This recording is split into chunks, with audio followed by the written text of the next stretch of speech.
Assalamualaikum warahmatullahi wabarakatuh. Bismillahirrahmanirrahim. Rabbi shrah li sadri wa yassir li amri wahlul 'uqdatam min lisani yafqahu qawli. Okey, kita jumpa lagi dalam subtopik 2.4 organ utama fotosintesis. Okey. Kelas sebelum ni kita dah tengok tentang sejarah ringkas macam mana saintis menemui wujudnya proses fotosintesis ni, dan kita dah tengok penyesuaian struktur daun tu, macam mana dia boleh menjalankan fotosintesis. Saya dah bagi tahu sebelum ni, organ utama untuk fotosintesis adalah daun. Organ utama untuk pertukaran gas juga adalah daun. Organ utama untuk transpirasi juga adalah daun. Okay, jadi kita dah tengok dah teliti struktur daun tu macam mana, kepingan laminanya nipis. Dalam kepingan lamina tu ada apa? Ada layer by layer tu apa dia? Okay, bermula dari epidermis atas ke mesofil palisade, ke mesofil berspan, ke epidermis bawah. Okay.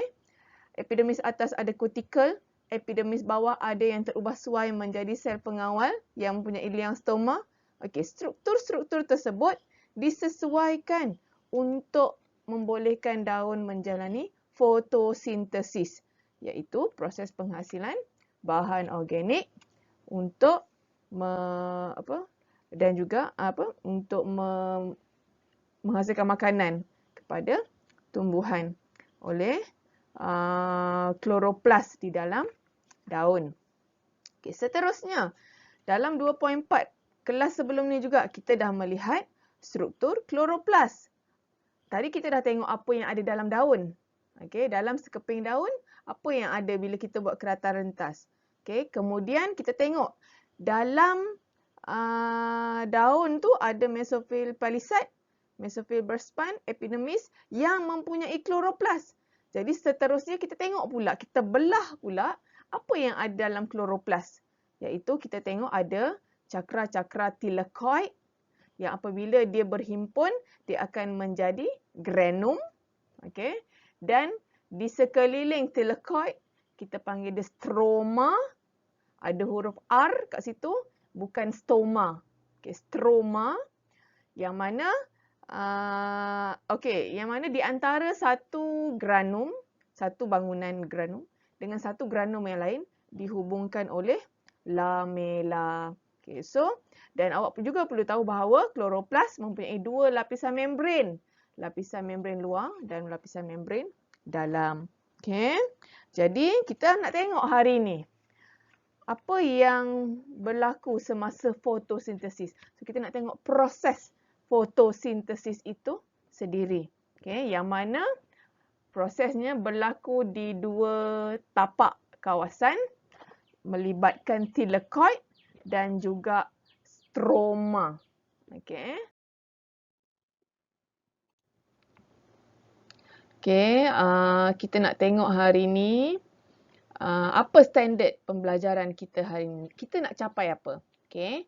Yang pertama adalah menghubung kait tindak balas bersandarkan cahaya dengan tindak balas tidak bersandarkan cahaya dalam fotosintesis. Okey. Fotosintesis ni melibatkan dua tindak balas, iaitu tindak balas bersandarkan cahaya dan tidak bersandarkan cahaya ni lah. Jadi kita nak tengok apa kaitannya. Ada tak kaitan antara dua-dua tindak balas tu terhadap penghasilan fotosintesis? Okey, terhadap proses fotosintesis. Kalau katakanlah satu berfungsi, satu lagi tak berfungsi, boleh tak berlaku fotosintesis tu? So kita akan tengok. Okey. Yang kedua, menulis persamaan kimia mewakili proses fotosintesis. Okay, yang ketiga, membanding membeza antara dua tindak balas tadilah. Okay. Tindak balas bersandarkan cahaya, light dependent. Okay. Dan tindak balas tidak bersandarkan cahaya. Daripada ayat ni pun kita tahu, satu tindak balas tu dia sangat memerlukan cahaya. Okay. Dan satu lagi tindak balas dia tak perlu cahaya pun tak apa. Tak ada cahaya pun tak apa. Okay. So ada kaitan tak sebenarnya? Kenapa kejap nak cahaya, kejap tak nak cahaya? Okay, so kita akan tengok one by one. Okey, inilah dianya. Kita akan melihat dua peringkat dalam fotosintesis, iaitu tindak balas bersandarkan cahaya dan tindak balas tidak bersandarkan cahaya. Okay, tindak balas bersandarkan cahaya ni sangat memerlukan kehadiran cahaya untuk berlakunya tindak balas. Okay, kalau tak ada cahaya, tidak berlakulah tindak balas ni. Okay, sangat dependent terhadap cahaya. Manakala tindak balas tidak bersandarkan cahaya adalah dia tidak memerlukan cahaya. Okay, tapi tak bermakna dia berlaku dalam gelap. Tak, bukan. Dia boleh berlaku dalam keadaan siang. Dalam keadaan ada matahari. Boleh berlaku. Cuma dia tak perlukan cahaya tu. Tu maksud tindak balas tidak bersandarkan cahaya. Okay, so jangan salah faham. Jangan salah konsep. Tindak balas tidak bersandarkan cahaya tidak berlaku. Bukan berlaku waktu malam. Bukan. Dia cuma tidak memerlukan cahaya saja. Yang ni of course lah. Dia mesti berlaku waktu siang. Sebab dia memang memerlukan cahaya. Okey. So kita tengok apa yang berlaku dalam tindak balas bersandarkan cahaya dahulu. Okey, awak rujuk muka surat 44 buku teks awak. Okey, kita akan melihat tindak balas bersandarkan cahaya yang berlaku di thylakoid. Ni, thylakoid, kepingan cakra. Okey, saya ambil gambar daripada Google. Dia guna English lah. Light reaction ni tindak balas bersandarkan cahaya. Okay. So kita nampak kat sini light ni cahaya. Ini gambar sel tumbuhan ya. Dan dia besarkan kloroplas. Ni adalah kloroplas. Okay. Dan dalam kloroplas ada cakra-cakra thylakoid. Dan sekeliling cakra ni adalah stroma. Label tak nampak fahamlah ya. Ini adalah thylakoid yang berhimpun menjadi granum. Sekeliling thylakoid adalah stroma. Okey. So kita tengok yang ni dahulu. Kita tengok apa yang berlaku. Di sini dahulu. Okey, kita nak tengok. Okey, inilah kawasan thylakoid ni adalah kawasan berlakunya tindak balas bersandarkan cahaya. Okey. Okey, apa yang berlaku? Okey, pigmen fotosintesis menyerap tenaga cahaya. Okey, nampak ni, tenaga cahaya masuk. Okey, pigmen tu ada dalam thylakoid lah. Okey, pigmen klorofil ada dalam thylakoid. Jadi, bila cahaya diterima oleh thylakoid tadi, elektron dalam pigmen tadi. Pigmen tu merujuk pada klorofil lah. Okay, elektron dalam klorofil akan teruja. Excited ke arah yang lebih tinggi. Okay. Dan elektron ni akan menjalani, akan melalui satu siri pengangkut elektron lah. Okay. So elektron tu akan diangkut. Dan proses ini, keterujaan elektron ni, akan menghasilkan tenaga yang membentuk dalam bentuk ATP, adenosine triphosphate. Okay. So penghasilan tenaga terbentuk. Okay, seterusnya, elektron yang melalui satu siri pergerakan elektron tadi akan diterima oleh molekul kimia yang kita panggil nicotinamida adenine dinucleotide phosphate ion, NADP+. Ion ni ada di sekeliling stroma, nampak ni ni. NADP+. Okay, dia masuk ke dalam thylakoid dan dia akan menerima elektron yang teruja tadi yang ada dalam klorofil tadi. Okay. Okay, apabila elektron diterima oleh NADP+, ia akan membolehkan NADP+ tadi bergabung dengan hidrogen. Okay, hidrogen ion. Okay, hidrogen ion ni datang daripada mana? Dia datang daripada proses fotolisis air. Fotolisis air iaitu foto tu cahaya, lysis tu pemecahan air. Okey, jadi pemecahan air dengan kehadiran cahaya. Okey, H2O kan akan terpisah membentuk ion hidrogen dan ion hidroksida. Nanti kita akan tengok apa jadi dekat ini. OH minus tu. Okey. So, NADP plus tadi akan bergabung dengan H plus yang hasil daripada fotolisis air tu untuk membentuk NADPH. Ni, keluar daripada thylakoid. NADPH ni adalah ejen penurun. Okay, dalam kimia kita ada dua ejen untuk tindak balas. Ada ejen pengoksidaan, ada ejen penurunan. Belajar kan dalam kimia.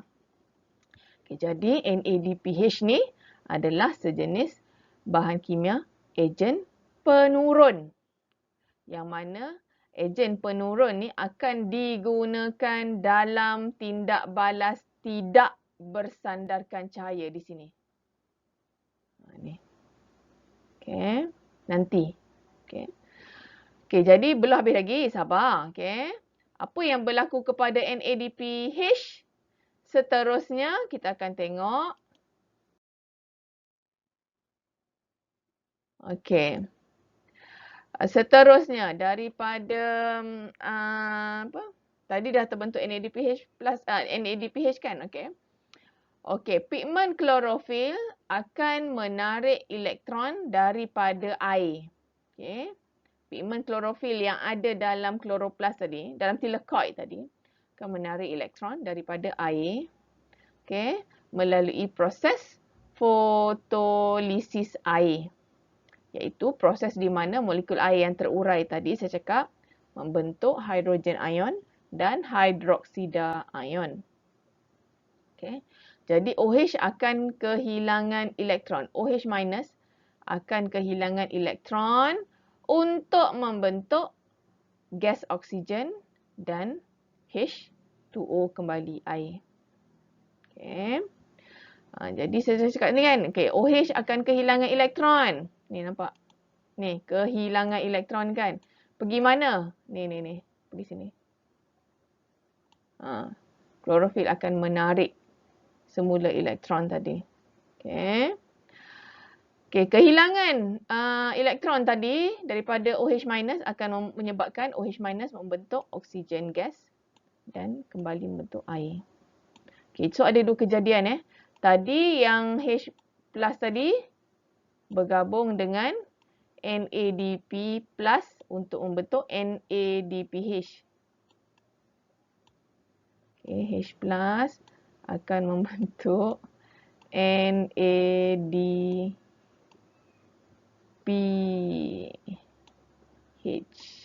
Okay. OH minus pula, yang ni terima elektron ya. H plus terima elektron membentuk NADPH. OH minus kehilangan elektron untuk membentuk oksigen. Okey. So kita nak tengok apa hasil sebenarnya daripada tindak balas bersandarkan cahaya. Apa kejadian sebenarnya yang berlaku? Apa hasil daripada kejadian tindak balas bersandarkan cahaya ni? Apa yang dia dapat? Okey. So, kejadian pentingnya adalah dalam tindak balas cahaya ni yang berlaku yang pertama adalah fotolisis air. Untuk menjadi apa? Untuk jadi inilah. Satu H plus, satu lagi OH minus. H plus akan bergabung dengan NADPH, NADP plus membentuk NADPH. OH minus akan kehilangan elektron untuk membentuk oksigen gas, O2. So, sorry. So, ini adalah hasil tindak balas cahaya tadi. Okay. Dan juga semasa tindak balas bersandarkan cahaya ni juga, tenaga terhasil dalam bentuk ATP. Okay. ATP ni So oksigen ada. NADPH ada. NADPH ni apa tadi saya cakap tadi? Ejen penurun yang akan digunakan dalam tindak balas tidak bersandarkan cahaya nanti. Ni guna semasa tindak balas tidak bersandarkan cahaya. Ni pun digunakan semasa tindak balas tidak bersandarkan cahaya. ATP ni juga digunakan semasa tindak balas tidak bersandarkan cahaya. Nampak tak kaitan dekat situ? Okey. Okay, habis tentang tindak balas bersandarkan cahaya. Kena tahu apa permulaan. Macam mana tercetusnya tindak balas tidak bersandarkan cahaya ni. Bermula dengan apa. Dan akhirnya jadi apa hasilnya. Kena tahu. Okay, bermula dengan penerimaan cahaya oleh pigmen. Menyebabkan elektron teruja dalam klorofil. Okay, selepas tu sehinggalah terbentuknya. Inilah semua ni. Boleh? Okey. Okey, seterusnya. Tindak balas tidak bersandarkan cahaya. Tidak ni tidak bersandarkan cahaya di stroma. Nampak? Stroma. Okey. Ni, sekeliling. Sekeliling luar daripada granum, kita panggil dia stroma. Okey. Okey, jadi apa yang berlaku? Okey, saya ulang lagi sekali, tindak balas tidak bersandarkan cahaya ni, dia bermaksud dia tidak memerlukan cahaya untuk berlaku tindak balas ni. Bukan bermakna dia berlaku waktu gelap. Bukan. Dia hanyalah tidak memerlukan cahaya je. Okey. So, apa yang berlaku? Okey, yang pertama. Gas karbon dioksida. Okey, nampak tak ni? Gas karbon dioksida. Okey, dekat mesofil berspan, sekelilingnya ada ruang udara kan? Ruang udara untuk pertukaran gas. So, karbon dioksida dengan oksigen bebas keluar masuk dekat celah-celah mesofil berspan tadi. Okey, yang mana mesofil berspan pun ada kloroplas. Okey, ni kloroplas. Okey. Dan ini juga kloroplas juga ada banyak dekat mesofil palisade. Sangat banyaklah, lebih padat berbanding mesofil berspan. Okey, jadi karbon dioksida tadi akan masuk dalam silibus kita tak ajarlah tentang Kelvin cycle ni. Okay, untuk next nanti awak akan belajarlah Kelvin cycle ni maksudnya tindak balas tidak bersandarkan cahaya lah. Okay. Okay, jadi karbon dioksida tadi akan diikat kepada sebatian organik 5 karbon. Awak belajar dalam kimia kan 5 karbon. Maksudnya, okay, alamak. Sekejap.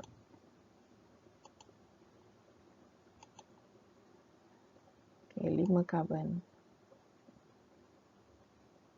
Ni 1, 2, 3, 4, 5. Okay. Dia ada C kat sini lah. C1, C2, C3, C4, C5. Saya tak sure lah awak belajar ke tak dalam kimia. Okay. Tapi inilah bentuknya. Okay. CO2 campur dengan sebatian organik 5 karbon akan membentuk saya ada kesilapan kat sini. Ni bukan 5. Ni adalah 6. Okey, 6. Okey, membentuk sebatian organik 6 karbon. Okey.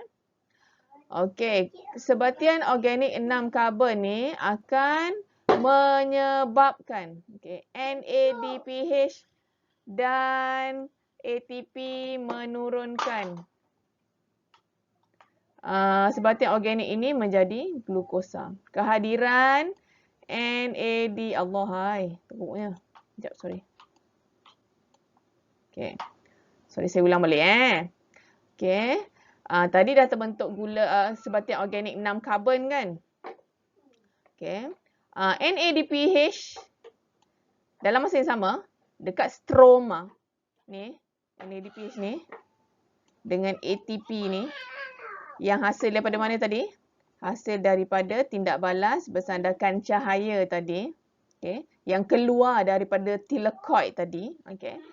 Okay. NADPH dan ATP ni akan menurunkan. Kan saya cakap tadi NADPH adalah ejen penurunan.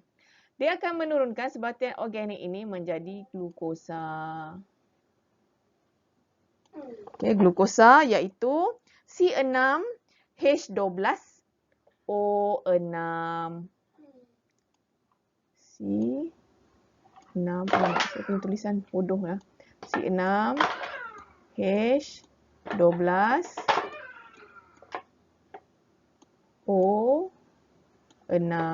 Ni adalah merujuk kepada molekul glukosa. Okay, seterusnya, glukosa terkondensasi. Alamak, sorry lah, ejaannya ni pula. Terkondensasi membentuk kanji. Cuba ingat balik. Terkondensasi tu apa maksudnya? Okay, awak ingat kan waktu form 4 belajar kimia. Okay.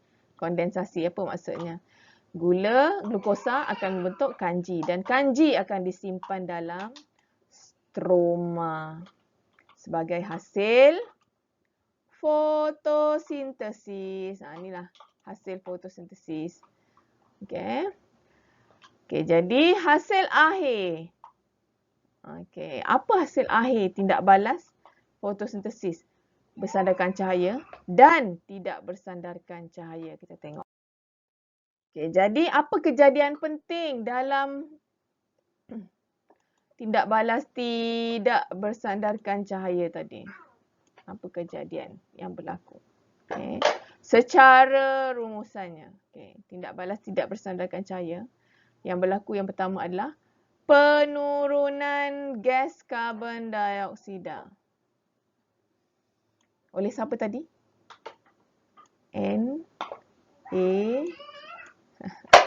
Awak tengok saya buat.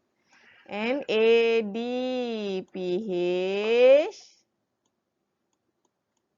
dan ATP. Okey. Seterusnya, hasil daripada penurunan karbon dioksida tadi akan membentuk glukosa. Okay. Dalam kejadian ini ATP digunakanlah ni ATP ni hasil daripada mana? Tindak balas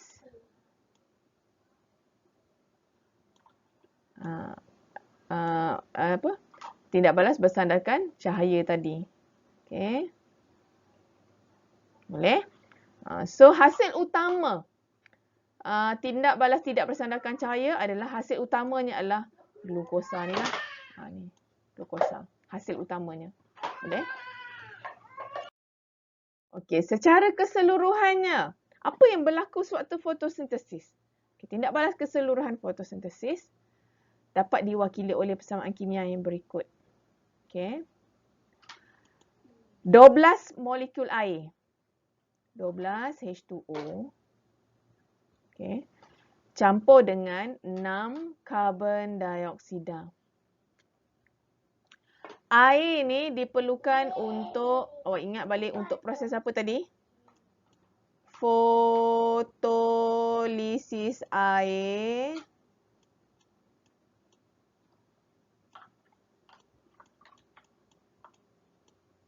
Fotolisis.